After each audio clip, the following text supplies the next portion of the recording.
Welcome everyone to our Study Abroad podcast series. Today we have Vandana, who graduated from University of Leeds, and we'll be knowing about her journey to from India to Leeds and whatever happened in between and whatever happened after also. So, welcome Vandana to our podcast.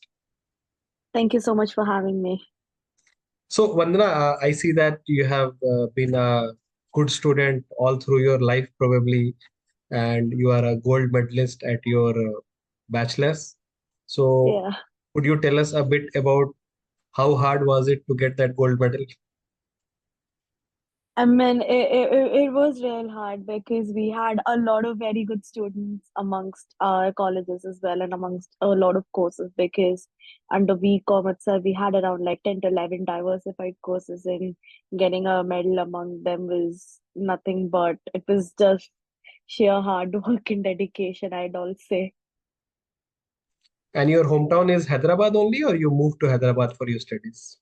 My hometown is Hyderabad. So you are like a day scholar to your college, going every day and coming back, and that's how you finished Yes, your graduation. yes. Okay, so that way also probably the gold medal was relatively maybe easier for you in terms of not getting out of discipline because you're always coming back home every day. So, you didn't have all the distractions outside the college. I mean, you cannot say that. I mean, I was basically a person who involved in a lot of college activities and everything just to keep myself engaged and just to build up my profile. And I was a part of various communities. I was also part of the student council. I was the event head in my college. So I used to manage a lot of events, and there were times where I had to stay back in the college to just take care of events and take care of things that is really there. So yeah, it was just a mix and balance of managing responsibilities and studies altogether. So did your parents or like your friends or like yourself didn't think that maybe I should concentrate more on my studies and not on the extracurriculars? Maybe I will miss the gold medal. In that sense, my parents were really confident that I would get it. So I think that should be a factor. And as far as my friends are concerned, they were always there by my side every time whenever I was on leave or something like that. They always used to help me with everything. So yeah, so it was a very encouraging environment all over. Sure, sure. So when was the very first time you thought that there is a world outside India? I have actually thought that from a very long time, but when it came to reality, it was in 2021 where I decided that I would go abroad and study, and I was very firm on it. I was very firm on that decision that I did not want to go ahead and get a placement. Rather, I would study my master's and go for a placement or secure a job. So you are very clear that you will go for higher studies and that too from abroad. What were the countries that were in your mind, or were you confused in terms of country college, or that was also very clear? To be honest, I was choosing countries where I could get an easy visa. I'm not going to lie about it. So in that one, it was just UK and Australia where I was really focusing on. And how many colleges did you apply to, roughly? And roughly applied around like 20 universities. So in the UK, I applied for Edinburgh, Leeds, Nottingham, Birmingham, Uni of York. I applied to a lot of unis, which I don't like certainly remember. I applied for the Kings as well, but I never got back from them. And in Australia, I applied for the University of Melbourne, University of Sydney. But again, the processes and everything was all done. So I'd missed my shot in Australia because I was unaware about the procedures and everything about that, though I had contacted various consultants. But yeah, UK was an easy shot. So And were you confused between Leeds and some other college, or Leeds was the obvious choice once you got all the offers that you catered for? Leeds was definitely my first choice for the offers where I was looking for because it is a very good university. Sure, sure, sure. And once you decided that you will go to Leeds, you had to go through the visa process and maybe accommodation booking. and also the flight booking. Which of these three gave you like the greatest stress of all time? I would say the greatest stress of all time is going to be my accommodation booking because flights you would easily get it. It's not that you would not because all the students were traveling at the same time and flights have to be accommodating. So flight was never the concern. It was literally the place of stay which was concerning because you are going abroad for the first time and you really need a safe and secure environment to live. So that was one concern. And how did you reduce your concern? How did you find your accommodation? So I went through this particular accommodation called Uniaco where they gave you a list of accommodations and you set a budget accordingly. And I had a friend who studied in Leeds. So I inquired about the budget and everything. And then I made my own decision based on that. And I chose accommodations accordingly. And this was like your first abroad trip, or you have been abroad before? To be fair, for touristing, I've been to the UAE. But when it came to like studying in professional development, yes, this is my first trip abroad. And did you fly alone, or you had few people flying with you? My friend and I had planned together for studying in Leeds, so both of us flew in, and my parents were also there with me. They settled me down for 10 days and they left for India.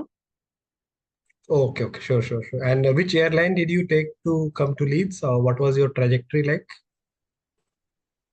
My trajectory was excitement because I love traveling a lot, but the airlines I took was Emirates, So, like Hyderabad, Dubai, and Dubai to London, Manchester. Manchester. And from Manchester to Leeds is how much time for you? It took me an hour, but regarding that, I would tell you that the universities provide, that is my particular university, the University of Leeds provides support in order to pick you up from the airport to the university. They drop you until the universities. And we also have something called the Welcome Ambassadors, that is the international welcome team. They roll out emails regarding your preferences and they wait for everybody. So I feel that is nothing to worry about when you just first step in here. Sure, sure. And what about the weather when you landed? Like, was it pleasant enough, or was it also shocking a bit? The weather was pleasant enough for a week, but then after that it started getting a little bit colder. So yeah, and the weather in the UK is very unpredictable. In a day, you literally can see four different types of weather. That is summer, rainy, storm, snowy. You could literally experience all the weathers in one day as well. So that is something I would say just prepare your clothes and prepare your warm clothes accordingly. And when you're packing your things, did you get any packing tips from any senior or somebody or like who lived in UK? Apparently my cousin sister was in the UK for a year. So she gave me all the essential things, what was warm clothes, your Indian food, your Indian vessels and all of that. And you know how Indian parents like really stress out a lot in packing and everything. So my packing had started a month ago itself, and we had a lot to carry, but keeping the weight and everything in concern, we had to also limit accordingly. So I would suggest making a checklist of what all is important and your WhatsApp groups with fellow students that can really help you on planning up things a lot, actually. Sure, sure, sure. And once you reached there and you started your orientation classes, etc., what were the key differences that you saw in the education system of, let's say, UK versus India? I would say the education system is quite different because in India it was more of rote learning, but whereas here it's more of a practical learning. It is basically your practical implications that you have that you put it into a real world, and you have a lot of interaction. That is, you have seminars, you have a one-to-one with professors. So that is something that I really noticed, which is a little bit lacking in India, but overall, nonetheless, it was absolutely fine. And you would really experience the model of studying as well. That is, you have a lot of assignments to take, you have a lot of assessments, essays, etc. Sure, sure. And since you were like a topper of your college from India, once you came here, did you meet more toppers like you, or you were still the topper here? That question, I would say I did find people who were better than me, and I really got to learn a lot from them actually. So yeah, I was really glad that I could really meet them and we all shared the same mindset and same thoughts. But yeah, I mean, otherwise, I really don't think so. No one is superior and no one is really below me. Everyone is equal and same. Yeah, I mean, everyone is equal and same, but when the marks come, people become unequal. Absolutely, but we really did not bother much about the marks. We really bothered more about the knowledge, and that is what even the universities have taught us that, the marks don't really matter. What really matters is the knowledge and the practicality that you have carried into the subject. That is more important. And the way you portray it, the way you show it, your creativity matters a lot. So that is Yeah. one thing again I've noticed here. Did you also notice that personality is also given a lot of preference beyond marks, or marks is just part of the personality, not the heart of the personality? I mean, personality is something that really depends upon how that person is. Because for me, I am a complete extrovert, so I could really show up my personality as it is. But for certain introverts, it would be a little difficult thing. But you have to come out of your comfort zone and you have to just be all it. You should just not fear of, like people judging you or everything like that. Because in reality, there is nothing of that sort. Yeah, sure, sure, sure. And there is this cultural difference of, calling professor by their first name, which is not so much in India. Did you Yes. struggle with that, or you were okay with that, or it was like, okay, okay, like doesn't matter much? Just out of respect, I used to call them professors. But then they told me that, don't call me professor, please call me by my name. Because they really find it preferable calling them by your name. But certain elderly professors, we could address them as professors. So they were really happy and okay with it. And you were also okay with that?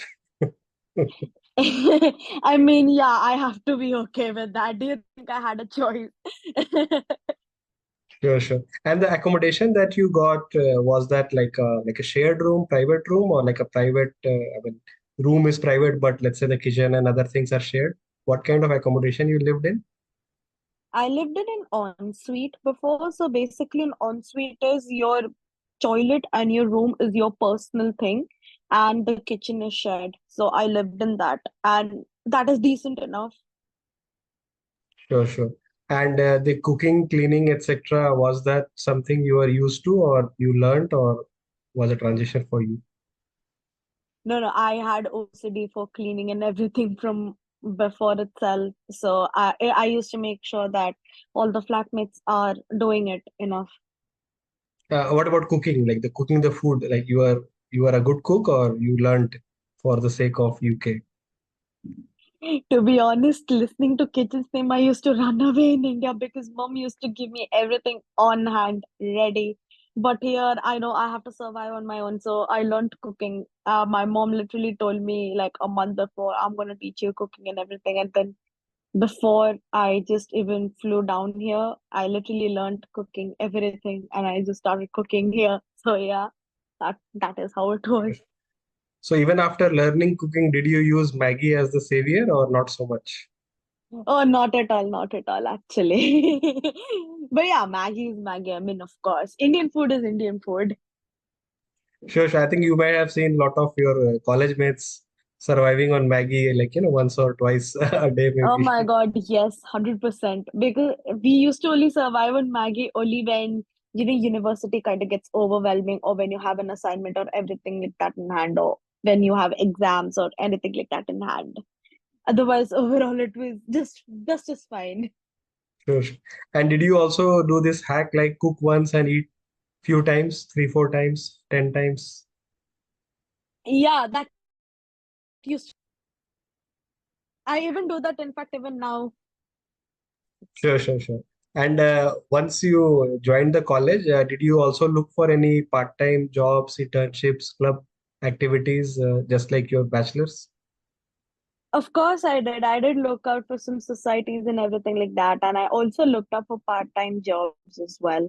And I also worked as a student ambassador in the university. And I also worked in retail at Hotel Shokala as a sales advisor. So, yeah, it is very important if you want to manage your finances and everything like that, because the cost of living in the UK has become enormously high now. So it is ideally necessary, and I would encourage every candidate to look into jobs. Sure, sure. And there is a limit of like 20 hours a week, something like that? Yeah, for the part-time, it's 20 hours per week, but if it is holidays or anything like that, you could work up to 40 hours. But again, I would say just stick to 20 hours so that it's better for the legal terms as well. Because if you would be applying for a graduate visa or also known as PSW, they would definitely check all of this into consideration as well. Sure, sure. You mentioned you worked as a retail sales advisor, right? So that was like in a like a shop or like a store where you are helping with the like the sales of the stuff present in the store. Yes. And how was your sales experience? First time you were doing sales of some kind of a product? I had experience in sales. I did an internship for an ed tech firm. So I kind of knew how to go with the game actually. And I'm a big time foodie, so I literally tried their products as well. So I could resonate that, this is the thing I tried. I used to put everything from my personal point of view in order to gain trust. So that is how I sold maximum of the products. And how was your rejection handling activity? Like, I mean, did you get more used to getting rejected or you were less rejected here compared to your previous EdTech internship? Thank you so much for asking that question. Seriously, rejection is something I could not handle because I used to get successes from day one on whatever I did. But then the moment I came in here, I started applying for jobs. The moment of that rejection, the moment of getting cancelled really hit me so hard that I really thought that I don't know what is wrong. I'm doing the right thing, but still, what is there that I'm lacking? So I never gave up actually. And then I just kept on applying. And finally, one job clicked, and that is where I'm working currently. Yeah, yeah. Sure, sure, sure. So, with all this rejection and all, there was this winter depression also happened like in December. How did you handle the weather depression during this all this maybe series of failures? And now it's like not just on the career side, also on the weather side, it's becoming so depressing. I mean, the weather here right now is like literally you would just feel like snuggling into your bed with a cup of coffee or a cup of warm hot chocolate. But I would say you're literally working for money. So money is one thing that really motivates you. So you work for the money. That is something I would say. And how did I handle the depression? I mean, I've got used to the weather so much right now that I just feel like, you know what, it really doesn't matter. But yeah, for the first time when I did that, I did feel really sickish. I got really ill. My health was affected very badly, and I had lost my voice a couple of times.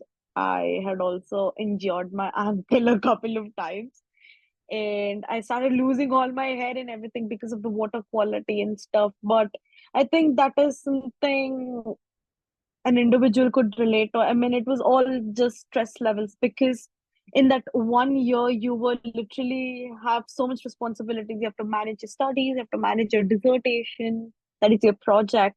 And then you have to manage applying for a job, you have to manage securing a job and everything. So that was just all it in 1 year.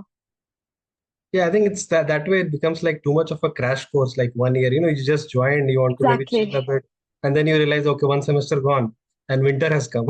And then you realize another semester has gone. And now I have to like find a full-time job, otherwise my like visa and all will get expired and things like that, and I have to maybe go back to India, this, that. So a lot of things happen like quite quite fast. Absolutely. Sure, sure. So about your full-time job, you said that you did apply to multiple places, this, that, and then Yeah. finally you got. Could you tell us a bit more about how you finally got your full-time job? So I was just applying for jobs. I applied for like 500 plus jobs and I just got rejected left, right, and center. But then I just made rejection a part of myself. Like, you know what? It's okay. I'll get something. I'm not an idiot or something like that. I'm definitely gonna get something. So I just kept that little confidence in mind. I mean, not being overconfident, but yeah, a little confidence just to cheer myself up. And I just applied for TransUnion, and the HR reached out to me saying that, hi Vandana, your profile seemed really good. Can I talk to you? Can I interest you in a chat? We talk more about the role. So the senior partner called me. We spoke more about the role, and then the guy told me about the open day, that what really happens, what are the steps you could expect. And I just went in there. I just did my best, and within a week, I just got the thing saying that your start date is on the 6th of November. And we would like it if you would join us. And then I accepted the offer, and yeah, here I am. I started with the consumers support operations, where I was promoted into the consumer disputes. And now I'm working as a data management analyst over there. Sure, sure, sure. So after this 499 rejections or roughly 500 rejections, you finally were able to get one job. Yeah, yeah, 100%. So I think this could be one advice to everyone, the audience also, that the rejection can actually not just one or two or five, 10. It can actually go in like thousands and like 500. It's not so, there is no rule Really, as it such. could go infinite as well. So, sure, sure. And I think because of this, some people, not everyone, because maybe there is this culture of also getting rejected and everyone is supporting each other. It's like getting stuck in the lift together, right? But Yeah, still, there would be some people, like 5 or 10% of the people who, for whom it will be like too much to handle, and maybe their parents will say, "Okay, never mind. You just come back to India. We'll see what to do." And especially like businessman family and all, that okay, you can just take over the business here. Don't worry about getting rejected so much true, there. true. Sure, sure. So in this full-time job, I think you mentioned hybrid. So you go to office like some days and then you don't. Like how? What is the breakdown like? So basically, a hybrid system is something that, you could go to office twice and you work from home thrice a day. But it really depends from businesses to business. Yeah. Sometimes they might tell you to be fully present in the office on site, or you might get like 100% remote, or you would get an hybrid system. But I'd say I like an hybrid system. It's like you can get in touch with both office as well as home. Sure, sure. So you are going to office 2 days in your case, right? Yes, yes. Okay. And how do you see the work culture like in UK work culture? Like, did you see any surprises that happened to you when you joined the job, or like, do you see anything that is unusual or not unusual? Maybe surprises, better word.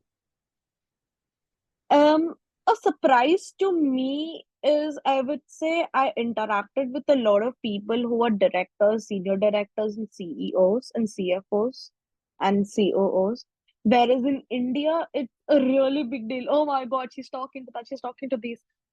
And how did she get there? How did she do that? And everything. But here it's very normal here. They don't even make you feel like, this person here is the director or this person here is COO, because they dress up like normal people and they talk to us very normally. So that is something I would say it's really nice, and they're very supportive as well. The colleagues and everyone are really supportive. They really encourage you in your bad times. Sure. I see you are quite active on LinkedIn, like 4,000 followers and all. So is this the side effect of 500 rejections? I mean, no, I mean, I use LinkedIn more as a personal branding, and I recently just gained a top voice for customer relation management. And I really want to gain on more as well. So I'm working on other things as well. It's just that I have that inner thing in me that I want to learn more. I want to gain more. I want to reach more despite whatever obstacle comes in my way. I'm just going to keep that aside and I'm going to just focus on that. So did you use LinkedIn for your job hunting that time, or you were mostly using like the portals, etc.? I was literally using a mix of everything, but mostly was LinkedIn because LinkedIn is a trustable source for jobs. So the final job you got was through portal or LinkedIn LinkedIn. or link? Okay, so yeah. LinkedIn. So you are thanking LinkedIn indirectly. Yeah, absolutely. I mean, why wouldn't I? Did you visit London also? Yes, I did. So how was Leeds versus London for you? Another Ye- different atmosphere completely. Yeah, London is a very different atmosphere. London is busy, very, very crowded. It's like you compare Mumbai and you compare Hyderabad. So it is literally one of the biggest cities. So London is like that. The cost of living is much higher, much, much, much higher. You definitely need to have a part-time job if you want to sustain in London. But when it comes to Leeds, Leeds is more quieter. It's a very beautiful place. And I would say it's the most underrated place of the whole of UK. Sure, sure. And you're living in Leeds right now or somewhere else? Yeah, I am in Leeds right now. So Hyderabad, a big city, right? Leeds, like a Yes. small town. Was that hard for you to adjust to this small town environment a bit, like as an overall experience, or it is you finding more peace here actually? I find more peace here actually. And regarding adjustment, it was not at all difficult because you have so many Indians around. It's like literally you just go anywhere around the street, you would definitely a lot of Indian people around or Asian people around, I would say. So it is really nice to see home in your other home. Yeah, yeah, sure. Now I think Indians are trying to rule UK, the reverse. Oh, definitely. Reverse colonialism is happening. In terms of population part at least. Oh yeah, yeah, 100%. It's Sure, just sure. that UK is the developed version of India, I would say. Correct. I think the passport might be, a lot of people might be settled there for a while and all. Passport would have changed, but 100%, you yeah. still look Indian, right? I mean, just looking at you, nobody is going to think you are Britisher or you are Indian or what. I mean, they will first think, you are like, you look like this, so you are Indian only or Indian origin at least. Yeah. I mean, Sure, India is India. No comparing India to anywhere. sure, sure, sure. So coming to the very last discussion point question, what advice would you give to younger yourself or the people who are on the same path as you, trying to figure out things as a bachelor student for a study abroad, etc. So, the advice I would really give out to younger people or myself would be that you should really check your facts right before you enter the country. You should really do a good research and you should really keep yourself happy, keep yourself proud, and never feel low, disappointment, or dejected because that is a part of life. Sure, sure, sure. Great advice. Yeah, I think rejection is part of life, and a lot of people learn a lot of things, by experience only. And even though like a lot of people might be told do this, do that, or be prepared for this, but till the Yeah, things are not on them, they don't realize this. And I think it's a that way also it's a good study abroad experience that you you become more independent probably with this experience. absolutely. Yeah. Correct. And that is the goal for the next couple of years as well. And I would So I also think really say that, yeah, correct. So in one line, the greatest advantage of study abroad journey is you become more confident, independent, a better person. yeah, absolutely. But again, it really depends all on yourself if you fall for the good guys or if you fall for the bad guys. So that really, again, depends completely on yourself. Sure, sure. I mean, obviously, I mean, there could be the other side of it. We are Yeah. highlighting the positives. Oh, absolutely. Yeah. Sure, sure. Thank you very much, Vandana, for your time, and it was great to know your journey and how you adjusted to the environment and rejection, etc. So we hope our Yeah. audience would Thank you have so much for having me. learned something from today. So we'll be uploading this on YouTube and LinkedIn as well. So some people might be pinging you for advice. Absolutely. Feel free to reject them whenever you want. No. Okay then. Have a good day. Bye.